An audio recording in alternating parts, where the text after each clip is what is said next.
Channel में बहुत बहुत स्वागत है आपका। पहले थोड़ा सा अपना परिचय दीजिएगा हमें जो है। मैं संजय धूसिया, बहुजन समाज पार्टी के बहुत पुराने वर्कर हैं, हम कार्यकर्ता हैं। चूँकि बहुजन समाज पार्टी में हम बूथ से ही लेकर के आज 32 साल से बहुजन समाज पार्टी की सेवा करते हुए हम आज 22 का चुनाव करा रहे हैं। सर, इसमें बसपा में आपको क्या ऐसी चीज़ अच्छी लग रही जो 32 साल से आप लगे हुए हैं? बहुत देख रहे हैं हम ना, दल बदलू आते हैं, 4-6 साल अपने फायदे के लिए 4-6 साल रहे, फिर पार्टी को चेंज कर देते हैं, और आप 32 साल से लगातार बने हुए हैं। ऐसा क्या रीजन है? देखिए, बहुजन समाज पार्टी एक मिशन है। जब मिशन मजबूत रहेगा तो पार्टी अपने आप मजबूत रहेगी। चूँकि हम मिशनरी आदमी हैं, कांसीराम साहब के साथ से जुड़े हैं। जो है 14 अप्रैल सन 1986 से ही हम बहुजन समाज पार्टी में काम कर रहे हैं, और बहुजन समाज पार्टी के माध्यम से हम बूथ से अध्यक्षी किए, बूथ से लेकर के बूथ अध्यक्ष, सेक्टर अध्यक्ष, विधानसभा अध्यक्ष, जिला अध्यक्ष, नगर अध्यक्ष, और उसके बाद मंडल कोऑर्डिनेटर बस्ती, देवीपाटन, गोरखपुर, आजमगढ़, बनारस तक होते हुए हम जो है 2007 में गोरखपुर मंडल में कोऑर्डिनेटर रहे। फिर 2007 से 12 में माननीय बहन जी की सरकार में भी हम लोग पूरी जी जान से जुड़े रहे। 7 से 12 तक सरकार बनी।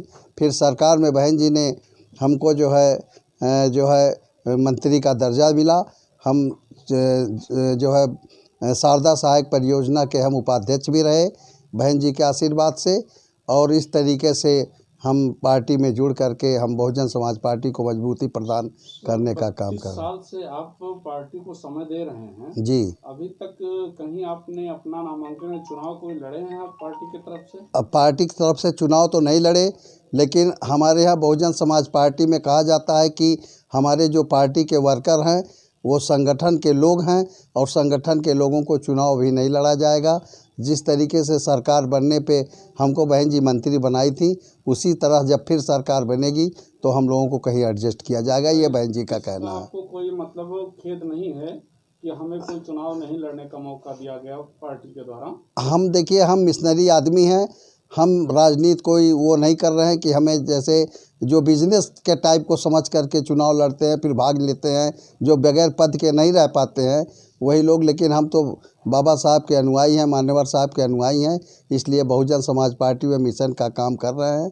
जब इसलिए मिशन को मजबूत करने का बहुत अहम सवाल है कि आपने ईवीएम पर अभी सवाल उठाया था थोड़ा सा। जी। तो क्या ईवीएम में मतलब क्या नज़र आ रहा है? क्या कमियां नज़र आ रही है? भारतीय जनता पार्टी की कमी है, किसी और पार्टी की कमी है? देखिए, पहली बार जब टेक्नोलॉजी की कमी है, किस तरह की कमी? देखिए, जब भारतीय जनता पार्टी की सरकार बनी थी तभी हमारे राष्ट्रीय अध्यक्ष बहन कुमारी मायावती जी ने यह कह दिया था कि ईवीएम में गड़बड़ी की वजह से इतने बहुमत के साथ भाजपा की सरकार बनी। वहाँ कोर्ट तक भी लोग गए, उसके बाद सभी पार्टी के लोग ईवीएम पे उंगली उठाते रहे।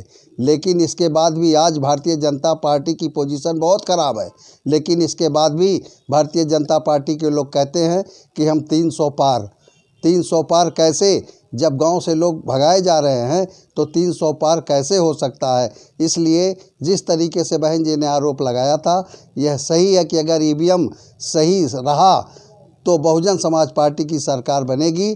जिस तरीके से जन सैलाब बहन जी को सुनने के लिए आ रहे हैं। तो सर, ये कह रहे थे कि एक बार शासन सत्ता पा लेने के बाद अगर शासन सत्ता एक पार्टी पा लेती है और ईवीएम में इस तरह की गड़बड़ी वो कर सकता हो तो भविष्य में उसकी सरकार तो गिरने वाली नहीं है। अब ये तो चुनाव आयोग पे डिपेंड है कि चुनाव आयोग से शिकायतें तो बार बार आ रही हैं। अभी आज वोटिंग हो रहा है और वहाँ से संदेश आ रहा है, लोग व्हाट्सअप कर रहे हैं कि ईवीएम बंद है, 2 घंटे से ईवीएम बंद है, ईवीएम नहीं चल रहा है, वोटर परेशान है। इस तरीके से जो चल रहा है, और समय तो चलता ही जाएगा, समय रुकने वाला है नहीं।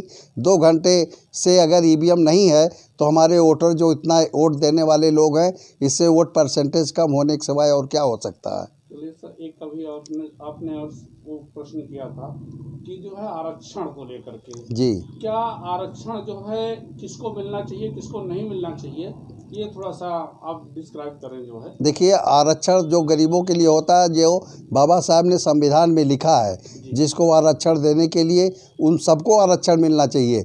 लेकिन पिछड़ी जात के लिए माननीय कांसीराम साहब मंडल आयोग का गठन कराए थे, और उसके बाद जो पिछड़ी जातियों को आरक्षण मिलना शुरू हुआ, उसके बाद भी जब ये दोनों सरकारें आईं तो आरक्षण पे रोक लग गया और उसके साथ साथ दलितों को भी, एससी बिरादरी के लोगों को भी आरक्षण नहीं मिल रहा है। तो ये जातिगत आरक्षण की बात आप कर रहे हैं कि मतलब उससे जो कमियां हैं, मान लिया जो पैसे के अभाव में जी रहा है उसकी बात कर रहे हैं, हम जातिगत बात कर रहे हैं। जो संविधान, अमीर गरीब तो सारे जातियों में होते हैं, ऐसा कोई जरूरी नहीं है कि जो है अमीर और जातियों में होते हैं, एससी में नहीं होते हैं। नहीं, संविधान के हिसाब से जो आरक्षण लागू हुआ है उन सब की हम बात कर रहे हैं। बाकी सरकार बनने के बाद बहन जी ने तो गरीब ब्राह्मणों को भी आरक्षण देने का की बात की थी। सरकार बनती आगे लोकसभा पास होता तो जरूर दिया जाता, मिलता उनको, क्योंकि ये आरक्षण देना लेने का काम केंद्र सरकार से होता है और हम लोग उत्तर प्रदेश में। लेकिन बहन जी का ये प्रस्ताव था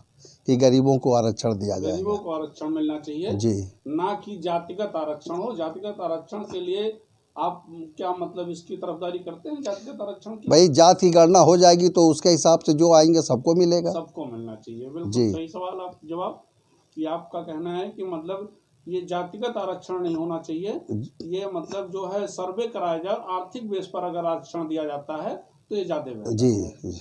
चलिए बहुत बहुत धन्यवाद हमारे धन्यवाद।